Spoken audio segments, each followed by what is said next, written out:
يضلله فلا هادي له ونشهد أن لا إله إلا الله وحده لا شريك له ونشهد أن سيدنا ومولانا محمدا عبده ورسوله أرسله بالحق بشيرا ونذيرا وداعيا إلى الله بإذنه وسراجا منيرا أما بعد فأعوذ بالله من الشيطان الرجيم بسم الله الرحمن الرحيم وأن استغفروا ربكم ثم توبوا إليه يمتعكم متاعا حسنا إلى أجل مسمى ويؤتي كل ذي فضل فضله وإن تولوا فإني أخاف عليكم عذاب يوم كبير. وقال رسول الله صلى الله عليه وسلم كل بني آدم خطاؤون وخير الخطائين التوابون أو كما قال عليه الصلاة والسلام.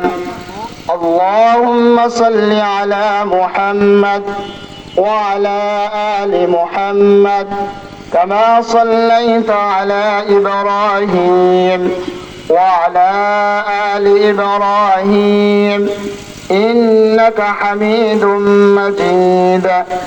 اللهم بارك على محمد وعلى آل محمد كما باركت على إبراهيم وعلى آل إبراهيم إنك حميد مجيد. আলহামদুলিল্লাহ, আল্লাহ তাআলার নিকট অসংখ্য শুকরিয়া আদায় করি যে মহান রব্বুল আলামিন আশরাফুল উলুম মাদ্রাসা ও এতিমখানার ওয়াজ ও দোয়ার মাহফিলে আপনাকে এবং আমাকে আসার তৌফিক দান করেছেন। এজন্য আমরা সকলে দিল থেকে শুকরিয়া আদায় করি বলে আলহামদুলিল্লাহ। আলহামদুলিল্লাহ। আল্লাহ সুবহানাহু তাআলা তিনি যদি ইচ্ছা করতেন আপনাকে আমাকে কোনো একটি কাজের ভিতরে লিপ্ত রাখতে পারতেন, ব্যস্ত রাখতে পারতেন, কিন্তু আল্লাহ সুবহানাহু তাআলা আপনাকে আমাকে মুহাব্বত করেন বিদায় এই কাজের ভিতরে এবং এসে আল্লাহ তাআলা শরীক হওয়ার জন্য তৌফিক দান করেছেন। এজন্য আমরা সকলে দিল থেকে শুকরিয়া আদায় করি বলে আলহামদুলিল্লাহ। আমি আপনাদের সামনে যে আয়াতখানা তেলাওয়াত করেছি, আল্লাহ তাআলা বলেন ওয়ানিস্তাগফিরু রাব্বাকুম সুম্মা তুবু ইলাইহি, হে বান্দা তোমরা আমার কাছে ইস্তিগফার করো এবং তওবা করো। এবং ইস্তিগফার এটা এমন একটা শব্দ নয় যে সেটা মুখে উচ্চারণ করলে ইস্তিগফার হয়ে যাবে, তওবা হয়ে যাবে। শুধু আস্তাগফিরুল্লাহ আস্তাগফিরুল্লাহ আস্তাগফিরুল্লাহ এই শব্দ বলার দ্বারা আসল তওবা হয় না। আল্লাহ রাসূল সাল্লাল্লাহু আলাইহি ওয়াসাল্লাম বলেন যে ইস্তিগফারের তিনটে শর্ত, আর উলামা ইকরাম আরেকটি শর্ত এনেছেন। এই চার শর্ত ইস্তিগফার কবুল হওয়ার জন্য চারটি শর্ত জরুরি। এক নম্বর শর্ত হলো যে আমি যেই গুনাহ করতেছি এই গুনাহ পরিপূর্ণ ছেড়ে দেওয়া, যে সামনে আমি আর গুনাহ করব না। দুই নম্বর শর্ত হলো যে আমি যে এই গুনাহটা করতেছি এই গুনাহ যে আমি করলাম এই গুনার কারণে অনুতপ্ত হওয়া, লজ্জিত হওয়া নিজের কাছে, হায় আল্লাহ তো আমাকে এই জন্য বানান নাই, আমি যে এই গুনাহটা করছি আমার দ্বারা হয়ে গেছে, এজন্য অনুতপ্ত হওয়া, লজ্জিত হওয়া।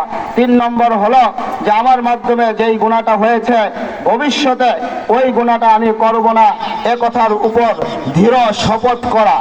এবং 4 নম্বর যেটা হলো, এটা উলামা ইকরাম বলেন এটাই মনে হয় যে জরুরি। 3 নম্বর তো আল্লাহ তাআলার সাথে আল্লাহ তাআলা মাফ করে দিবেন।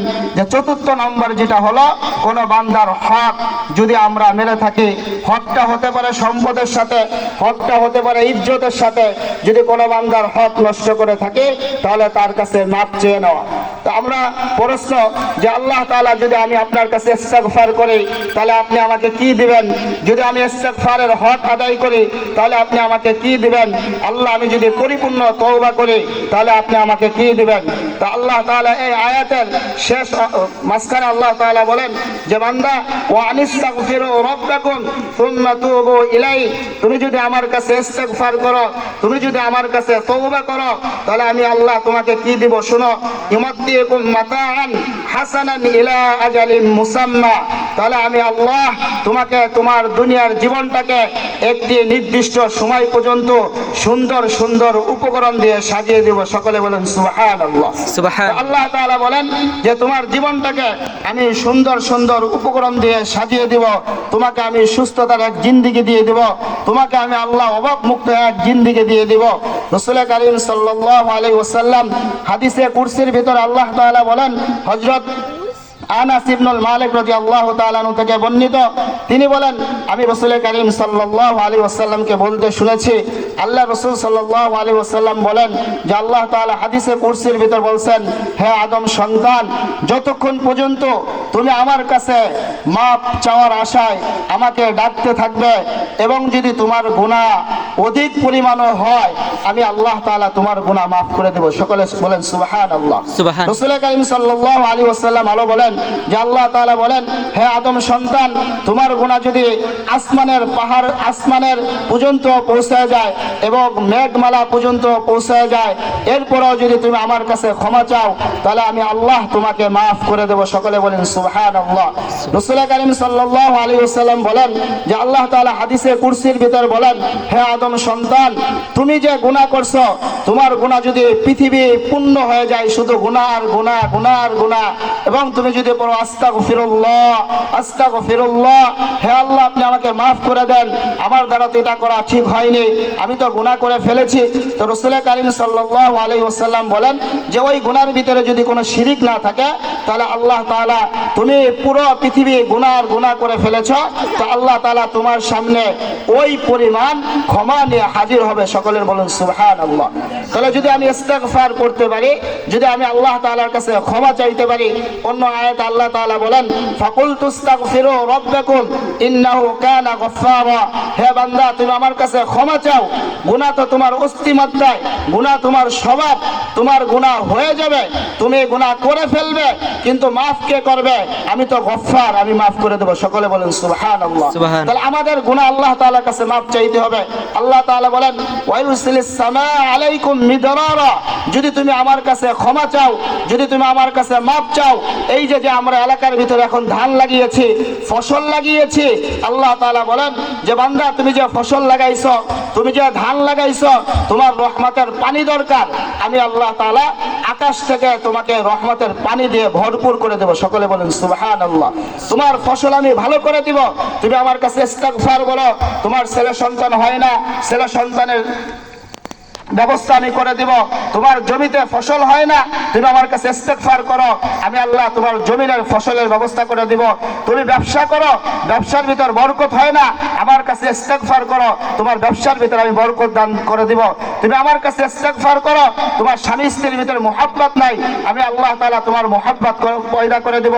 তোমার ছেলে সন্তান তোমার কথা শুনে না, তুমি আমার কাছে আস্তাগফিরুল্লাহ বলো, ইস্তেগফার করো, মন থেকে আমার কাছে ক্ষমা চাও, আমি আল্লাহ তাআলা তোমার ছেলে সন্তানকে তোমার কথা শোনার তৌফিক দান করে দেব। সকলে বলেন সুবহানাল্লাহ।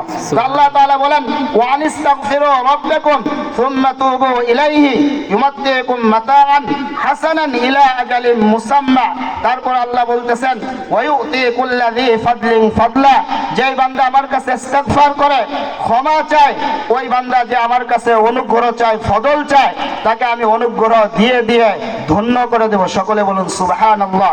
তারপর ভিতরে আল্লাহ তাআলা যেই কথাটা আনতেছেন, আল্লাহ তাআলা বলতেছেন যে তোমরা যদি আমার কাছে ইস্তেগফার না করো, আর ইস্তেগফার না করে আপনি কি করবেন?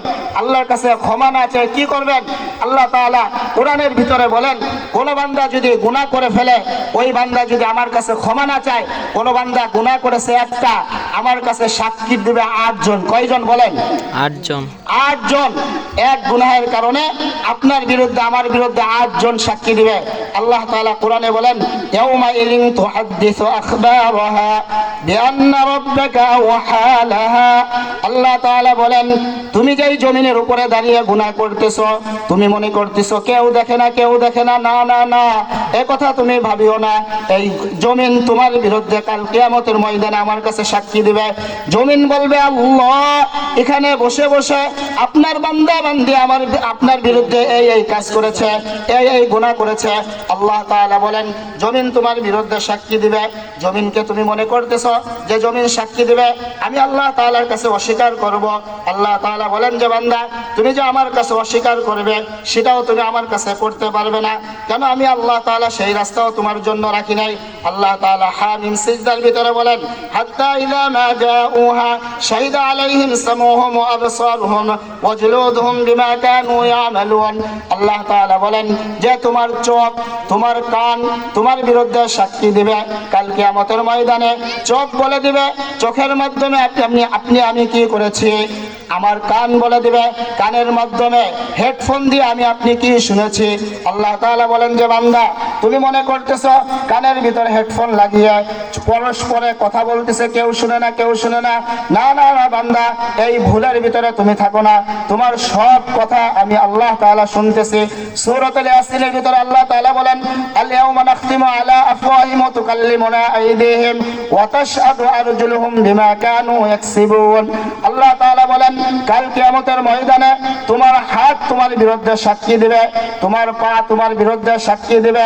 পা দিয়ে তুমি কোথায় কোথায় হেঁটে গিয়েছো, কোন কোন অন্যায় জায়গা তুমি গিয়েছো, তোমার পা কাল কিয়ামতের ময়দানে তোমার বিরুদ্ধে সাক্ষী দিবে।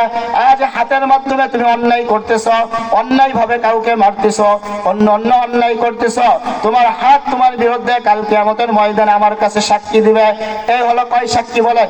এই হলো 5 সাক্ষী। কয় সাক্ষী বলেন? তারপরে বলতেছেন, তোমার যেই চামড়া, এই চামড়া তোমার বিরুদ্ধে সাক্ষী দিবে। চামড়া আপনার বিরুদ্ধে আমার বিরুদ্ধে সাক্ষী দিবে। তখন আমরা আফসোস করে বলবো, ওয়াকালু লিজুলুদিহিম লিমা শাহিদতুম আলাইনা। হাই চামড়া, তুমি আমার বিরুদ্ধে সাক্ষী দিলে। আল্লাহ তাআলা তখন তার জবান খুলে দিবেন, ক্বালু আনতাকাল্লাহুল্লাযী আনতাকা কুল্লা শাই। আল্লাহ তাআলা চামড়ার জবান খুলে দিবেন। চামড়া বলবেন যে আল্লাহ আপনাকে কথা বলার শক্তি দান করেছেন, ওই আল্লাহ আমাকে বলার শক্তি দান করেছেন। তাহলে বোঝা গেল যে আমরা গুনাহ করবে একটা, আমাদের বিরুদ্ধে সাক্ষী দাঁড়াবে 8 জন। আল্লাহ তাআলা অন্য জায়গা বলেন, কিরামান কাতিবিন ইয়ালামুনা মা তাফআলুন। আমি যে তোমাদের সাথে 2 জন ফেরেশতা নির্দিষ্ট করে দিয়েছি। একজন ফেরেশতা তোমার ভালো কাজ লিপিবদ্ধ করতেছেন, আরেকজন ফেরেশতা তোমার খারাপ কাজ লিপিবদ্ধ করতেছেন। তুমি কি মনে করতেছো যে তোমার কোনো কিছু হিসাব হবে না? ওরা সব পুঙ্খানুপুঙ্খ লিখে রাখতেছেন। তখন যখন আল্লাহ তাআলা এই হিসাবনামা আপনার সামনে আমার সামনে পেশ করা হবে, তখন আমি আপনি একটা চিৎকার দিয়ে বলবো, মালি হাযাল কিতাব লা ইগাদিরু সগীরাতাও ওয়ালা কাবীরাতান ইল্লা আহসাহা। এটা কেমন আশ্চর্য কিতাব! ছোট গুনাহও ছাড়ে নাই, বড় গুনাহও ছাড়ে নাই, ছোট নেকও ছাড়ে নাই, বড় নেকও ছাড়ে নাই। তাহলে বোঝা গেল যে ওয়ানিস্তাগফিরু রাব্বাকুম, ইস্তিগফার ছাড়া আপনার আমার জীবনে কোনো কিছুই নাই। মানুষের মাধ্যমে গুনাহ হয়ে যাবে। মানুষকে আল্লাহ তাআলা গুনাহ করার অনেক উপকরণ দিয়ে দিয়েছেন, কিন্তু এই রাসূল কারীম সাল্লাল্লাহু আলাইহি ওয়াসাল্লাম বলেন, কুল্লু বানি আদম খাত্তাউন ওয়া খায়রুল খাত্তাইনা আত-তাওয়াবুন। যে ব্যক্তি আল্লাহ তাআলার কাছে তওবা করলো গুনাহ করার পরে, প্রত্যেক আদম সন্তান সে গুনাহগার, কিন্তু যে ব্যক্তি গুনাহ করার পরে তওবা করলো সেই আল্লাহ তাআলার কাছে উত্তম। সকলে বলেন সুবহানাল্লাহ। তাহলে গুনাহ আপনার মাধ্যমে আমার মাধ্যমে গুনাহ হয়ে হয়ে যেতে পারে, গুনাহ হয়ে যাওয়া এটা দোষণীয় নয়।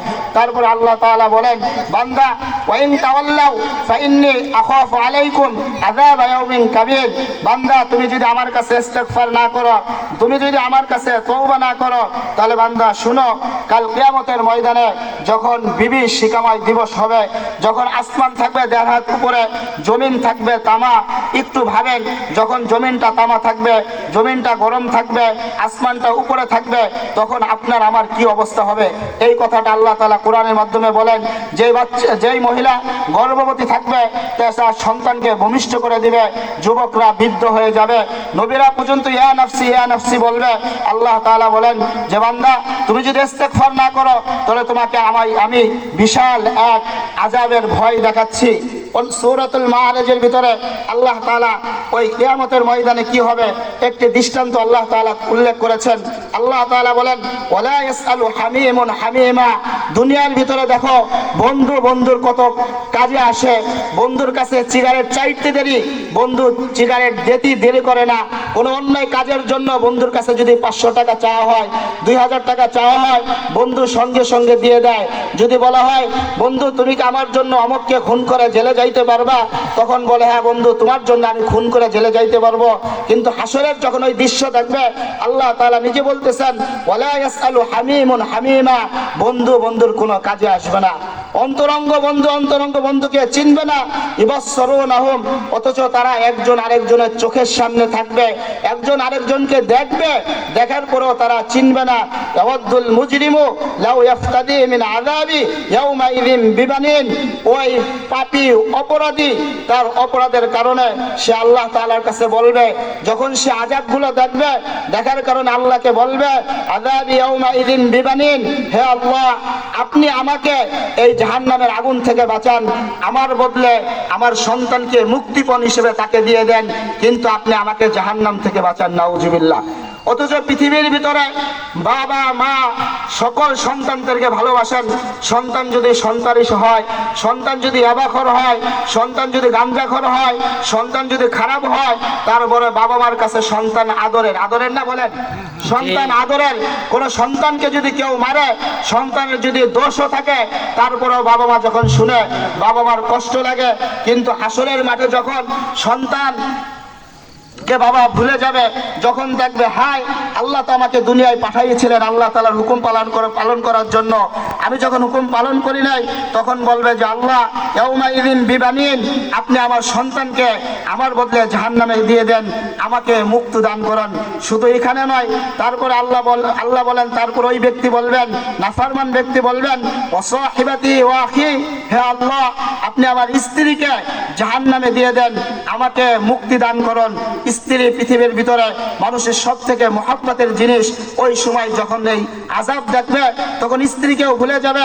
ও আখি বলবে, আল্লাহ আপনি আমার ভাইকে জাহান্নামে দিয়ে দেন, আমাকে জাহান্নাম থেকে আপনি মুক্তি দান করেন।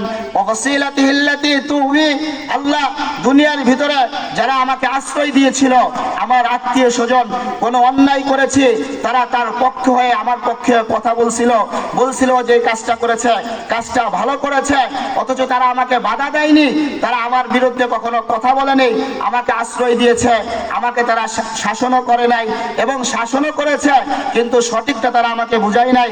ওয়াসিলাতিহি আল্লাতী তুবি, আল্লাহ তাদেরকে আপনি জাহান্নামে দিয়ে দেন, আমাকে জাহান্নাম থেকে মুক্তি দান করেন। ওমান ফিল আরদি জামিআ, বলবে আল্লাহ আপনি দুনিয়ার সমস্ত মানুষকে জাহান্নামে দিয়ে দেন, শুধুমাত্র একা আমাকে বাঁচিয়ে দেন। আল্লাহ তাআলা বলবেন সুম্মা ইউনজি, সে বলবে আল্লাহ আপনি পৃথিবীর যত মানুষ আসছে সমস্ত মানুষকে জাহান্নামে দিয়ে শুধুমাত্র আমাকে একা আপনি জান্নাতে দিয়ে দেন। তখন আল্লাহ বলবেন কাল্লা, কখনো নয়, ইন্নাহা লাগা, আল্লাহ কি বলবেন বলেন, কখনো নয়, এটা অগ্নিশিখা, নাযাআতাল লিশশাওয়া, যা তোমার চামড়াকে, যা তোমার মাথার চামড়াকে খসিয়ে দিবে, জ্বালিয়ে দিবে, পুড়িয়ে দিবে। তাহলে এটা আল্লাহ তাআলা কাদেরকে বলেছেন বলেন? যারা আল্লাহ তাআলার কাছে গুনাহ করার পরে ক্ষমা না চায়। কি বলেন? যারা আল্লাহ তাআলার কাছে গুনাহ করার পরে ক্ষমা না চায়, তো আল্লাহ তাআলা বলেন ওয়া আনিস্তাগফিরু রাব্বাকুম সুম্মা তুবু ইলাইহি, যে বান্দা তুমি গুনাহ করেছো, তোমার মাধ্যমে গুনাহ হয়ে গিয়েছে, গুনাহ হয়ে যেতে পারে, কিন্তু তুমি আমার কাছে তওবা করো। কি করো বলেন? তওবা করো।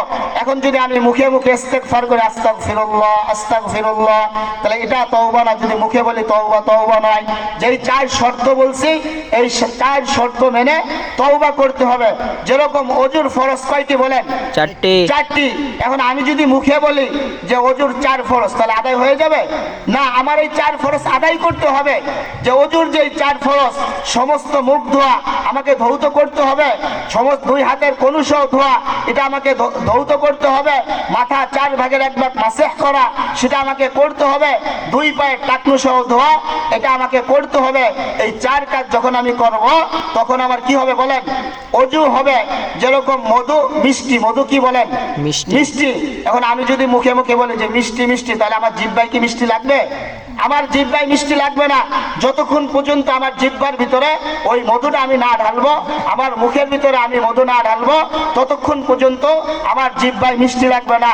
তো অনুরূপ ভাবে যতক্ষণ পর্যন্ত আমি আপনি আল্লাহ তাআলার কাছে এই 4 ভাবে ক্ষমা না চাবো যে আমার গুনাহ হয়ে গেছে, গুনাহ ছেড়ে দিলাম, তারপর আল্লাহর কাছে অনুতপ্ত হওয়া, সামনে আমি গুনাহ করব না, কোন আল্লাহর হক মেরে থাকলে, বান্দার হক মেরে থাকলে সেটা আদায় করে দিব।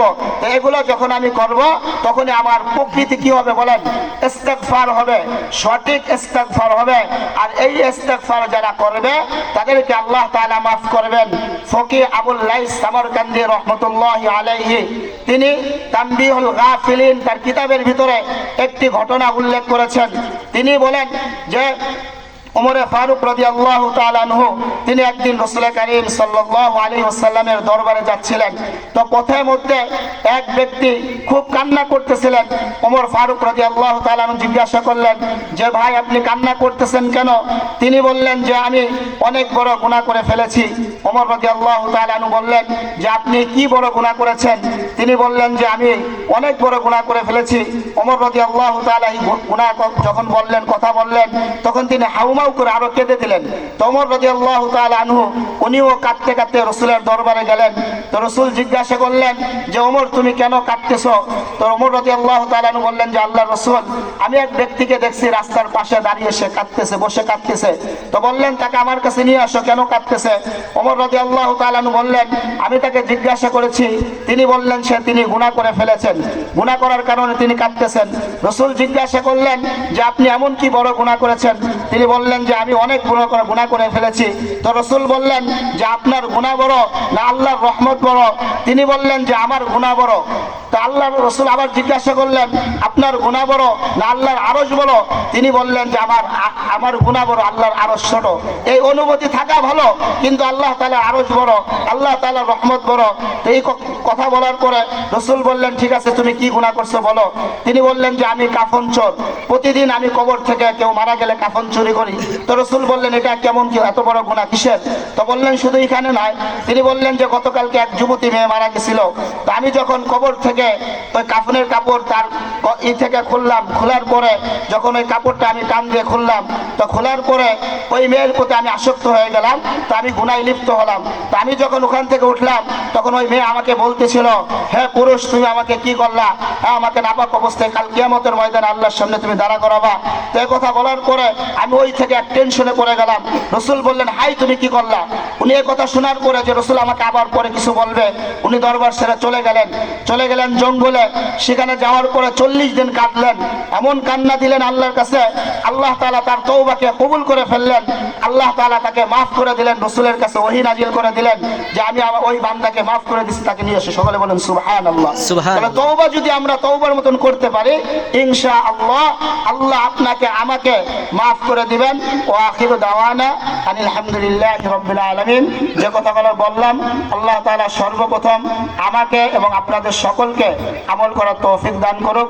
ওয়া আখিরু দাওয়ানা আনিল হামদুলিল্লাহি রাব্বিল আলামিন।